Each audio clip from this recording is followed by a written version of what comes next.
Olá, bom dia, boa noite.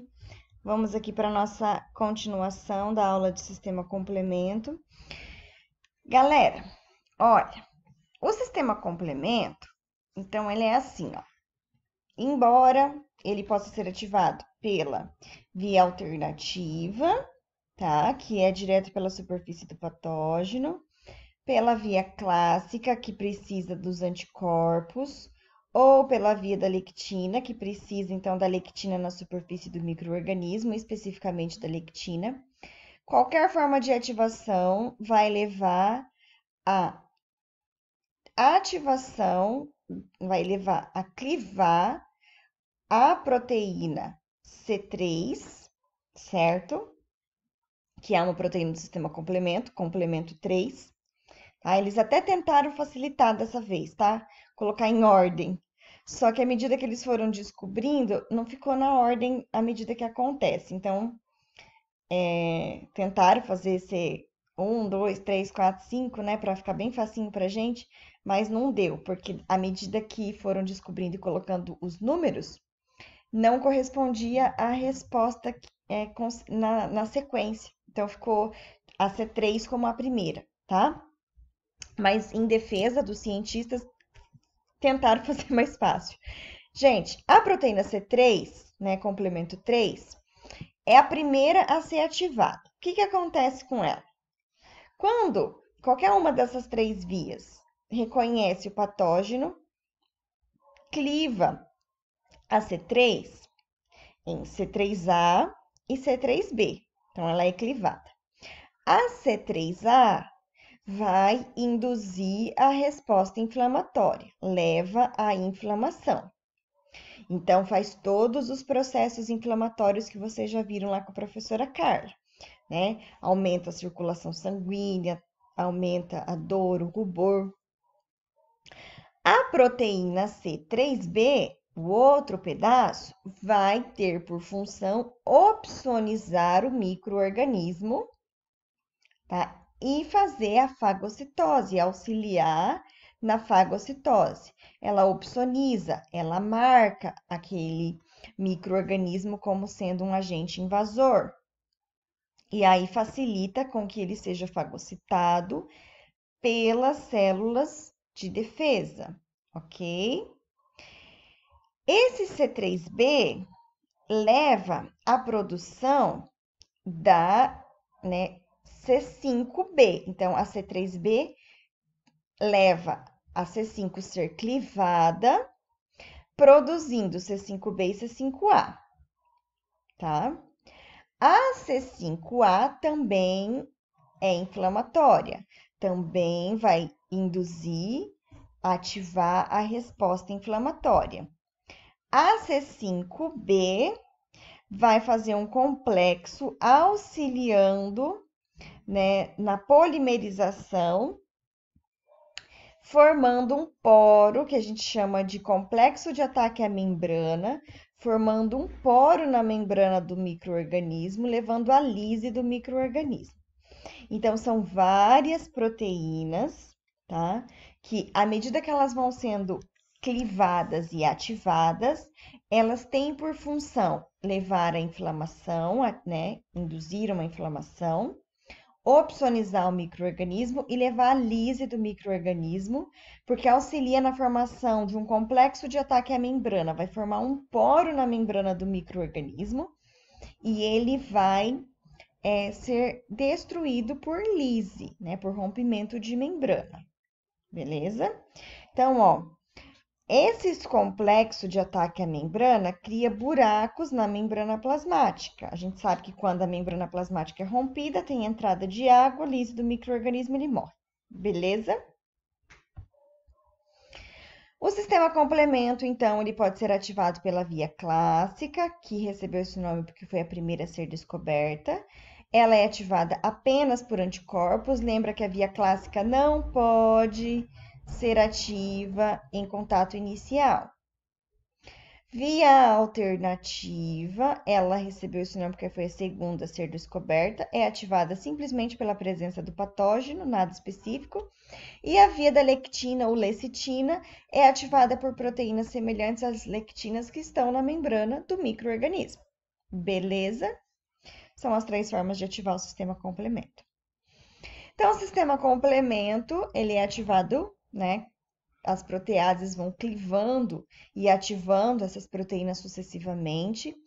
As proteases do complemento são sintetizadas como proenzimas inativas, chamadas de zimogênio. Ó, aqui eu tenho uma proenzima inativa, um zimogênio.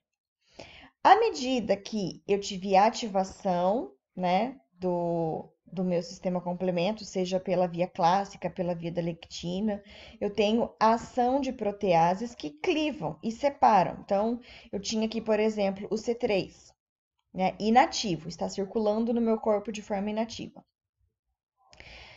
Tem um micro-organismo que foi reconhecido. A protease é ativada e eu tenho C3A e C3B. Aí eu tenho duas enzimas ativas aqui. Por que é importante eu ter proteína circulante de forma inativa? Para que a minha resposta seja rápida, eu tenho que ter essas proteínas circulantes, porque entrou o micro-organismo, eu já tenho proteína ali que já vai levar à inflamação e vai responder rapidamente à ação daquele micro-organismo. Mas por que elas têm que circular de forma inativa, professora? Por que elas já não circulam de forma ativa? Porque daí eu teria uma hipersensibilidade do meu sistema imune, e eu não quero isso, né?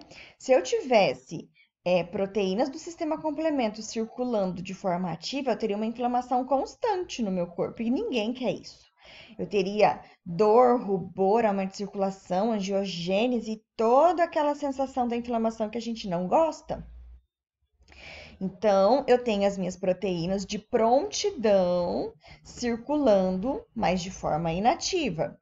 À medida que eu tenho uma infecção, uma inflamação, aí elas se quebram e já estão prontamente ativas para causar todo aquele alvoroço do sistema inflamatório, né? Da resposta inflamatória. Beleza? Bom, as proteínas de reconhecimento padrão, então elas identificam o patógeno, a gente já viu proteína de reconhecimento padrão lá no começo. Vai identificar o patógeno e o primeiro zimogênio é clivado e ativado, iniciando a cascata, né? Ativando as cascatas dos zimogênios. Então, eu tinha C3 inativa, foi ativada, que vai ativar o C5 que estava inativo. O C5 virou C5A, C5B, que vai ativar a próxima proteína que também estava inativa, tá? As primeiras proteínas descobertas pertencem à via clássica, e aí, ó, são identificadas pela letra C, seguida pelo número. Então, eles até tentaram fazer, ó, C1, C2, C3, C4, mas não ficou na ordem, tá? Mas são proteínas do sistema complemento, que cada uma vai ativando a clivagem da outra. Então, na via clássica, eu tenho a ativação da C1, que cliva, ativa C4, que cliva, ativa C2 e vai lá parar no C3. Lembra que eu falei para vocês que todos o sistema vai levar ao C3, tá? Independente de como for o começo, ela vai ficar padrão a partir do C3 para qualquer forma que o sistema complemento foi ativado.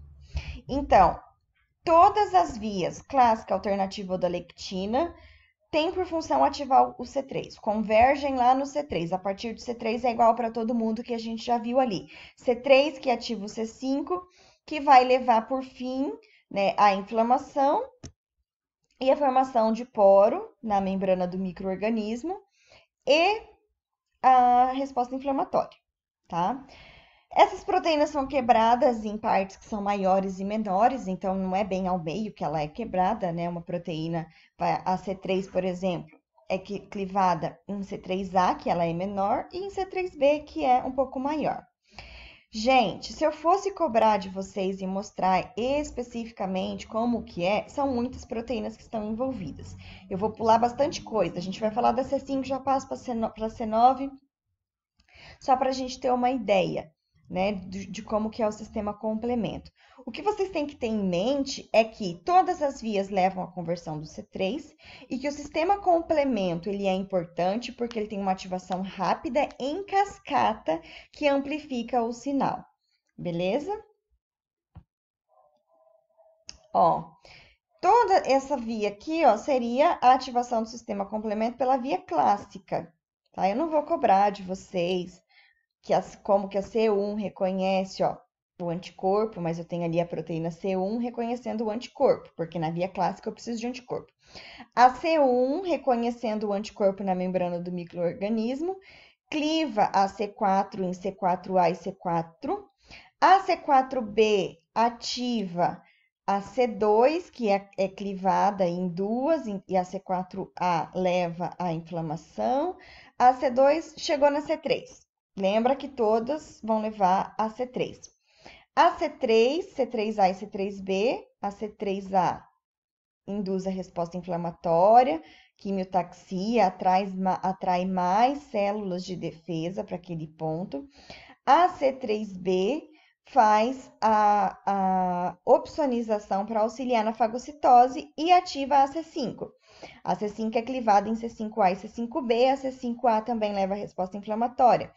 A C5B ativa a C6 e a C7, que vai formar o complexo de ataque à membrana, que vai formar poros na membrana da bactéria, levando a lise e destruição. Se o microorganismo não for destruído por fagocitose e pela resposta inflamatória, ele é destruído por poro na sua membrana, tá? O que é importante é aqui, ó, a partir da C3, todas as vias vão fazer a mesma coisa. Até chegar a C3, tem alteração ali da via clássica, da alternativa ou da via da lectina. Mas, como eu venho falando, todas convergem para a ativação da proteína C3, proteína do sistema complemento 3. O que o sistema complemento faz? Leva a inflamação, opsonização, que facilita na fagocitose e causa um ataque à membrana, fazendo um poro na membrana do microorganismo. Isso é importante vocês saberem, tá? A via clássica inicia, então, quando a C1Q reconhece a superfície microbiana. Não vou cobrar isso de vocês, tá? Como que a via clássica, qual que é a proteína. O que vocês têm que saber é que via clássica precisa de anticorpo, beleza? E vai levar à ativação da C3. E aí, a partir daí, é igual para todo mundo.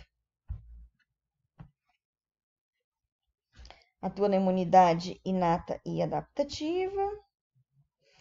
A via alternativa, tá? Ela não precisa de anticorpos, então eu tenho ativação da minha via alternativa logo quando o microorganismo entra no meu corpo, tá? Aqui a via alternativa vai precisar de fator B, fator D, properdina, mas não preciso necessariamente, né, do anticorpo.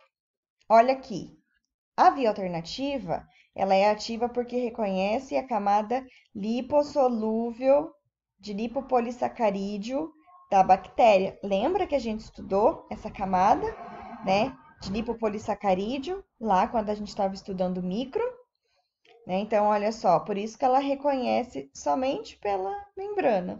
Só a camada de lipopolissacarídeo já é o suficiente para ativar a via alternativa. Então, o sistema complemento, quando ele é ativo pela via alternativa, é questão de horas, né? Alguns minutos teve contato, pronto, pá, já ativou o sistema complemento. Sistema complemento ativado pela via clássica, preciso dos anticorpos, demora um pouquinho mais. A via alternativa produz a sua própria C3 e aí, a partir daí, é a mesma coisa, tá? Vai levar a resposta inflamatória, opsonização e formação do complexo de poro de membrana, ok? Nossa aula 2 está chegando ao fim. Vamos terminar esse conteúdo no próximo vídeo.